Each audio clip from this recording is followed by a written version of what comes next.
Imagine being captured by pirates. Your hands are tied, your ship has been stolen, you're surrounded by armed criminals in the middle of the Mediterranean Sea. Most people would beg for their lives. One man laughed. That man was Julius Caesar. Years before he became Rome's greatest general, Caesar was just a young Roman noble traveling across the Mediterranean to study public speaking on the island of Rhodes. The Mediterranean in those days was one of the most dangerous places on Earth. Pirates controlled many of its islands. They attacked merchant ships almost every day. Some robbed their victims. Others kidnapped wealthy travelers and demanded huge ransoms. It was an extremely profitable business. One morning, as Caesar's ship sailed near the coast of Asia Minor, several pirate ships suddenly appeared on the horizon. The Roman crew immediately realized they were in danger. The pirates were fast. Within minutes, they surrounded the ship. Arrows flew through the air, grappling hooks locked on to the Roman vessel. The pirates climbed aboard. The fight was short. Caesar and everyone traveling with him were captured. The pirates searched their prisoner and quickly realized he belonged to a wealthy Roman family. They smiled. They had caught someone valuable. After discussing among themselves, they decided to demand a ransom of 20 talents of silver. It was a huge amount of money. Most prisoners would have considered themselves lucky to stay alive, but Julius Caesar wasn't like most prisoners. When he heard the amount, he laughed. The pirates looked at each other in confusion. Caesar calmly shook his head. "You clearly don't know who you've captured," he reportedly told them. 20 talents? I'm worth at least 50. The pirates burst into laughter. Never before had a prisoner complained that his ransom was too small. To them, Caesar was either incredibly brave or completely insane. In the end, they agreed. Instead of asking for 20 talents, they demanded 50. Messengers were sent to collect the money while Caesar remained their prisoner. The process would take several weeks. The pirates believed those weeks would be easy. Instead, they became the strangest weeks of their lives.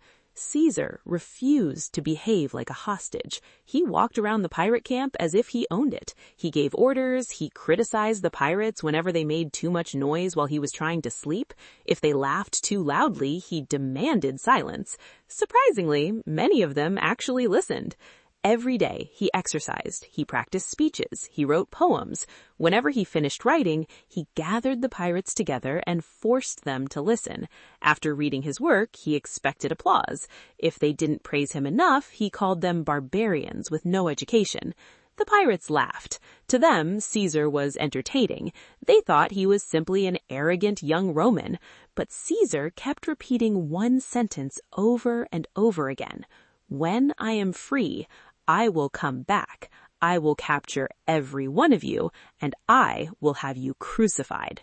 The pirates laughed every single time. How could one prisoner possibly defeat an entire pirate crew? They had ships, weapons, experience, and they knew the sea better than anyone. Weeks passed. Finally, the ransom arrived. 50 talents of silver, an enormous fortune. The pirates released Caesar exactly as promised. They believed the story had ended. It had only just begun. The moment Caesar reached safety, he didn't continue his journey. He didn't return home. He didn't forget.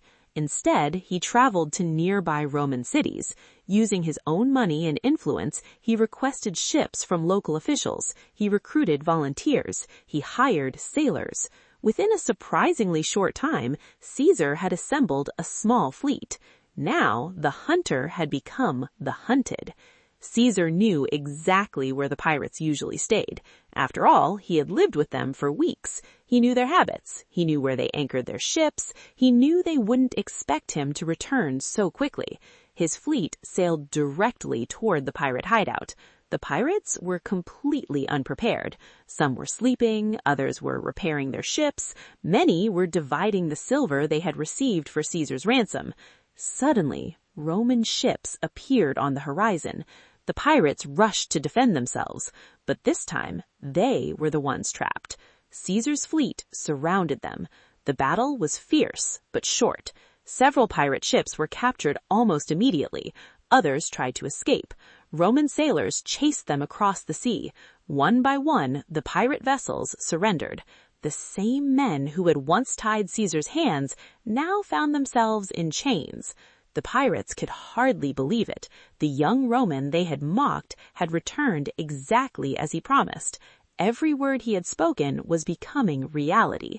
The captured pirates were taken to the nearby Roman authorities. At first, local officials hesitated.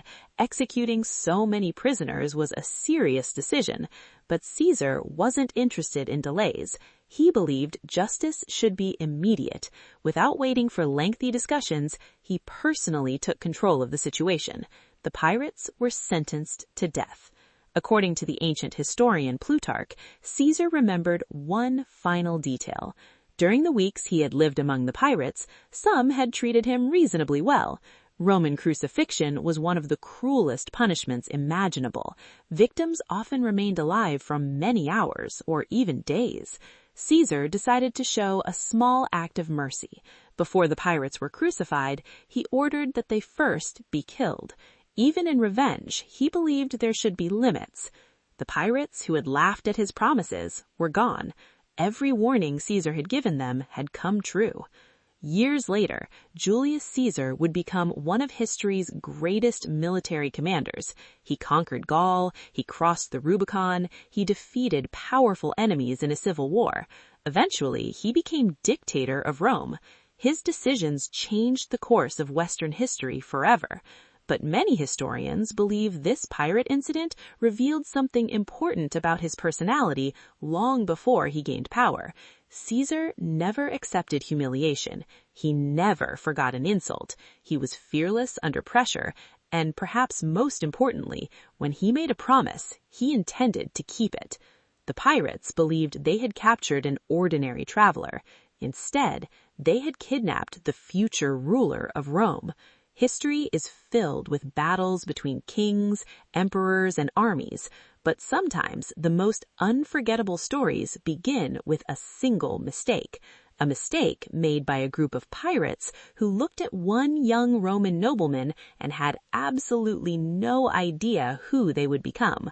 Their greatest victory became their greatest mistake, because they didn't capture an helpless prisoner. They captured Julius Caesar. And that decision cost them everything.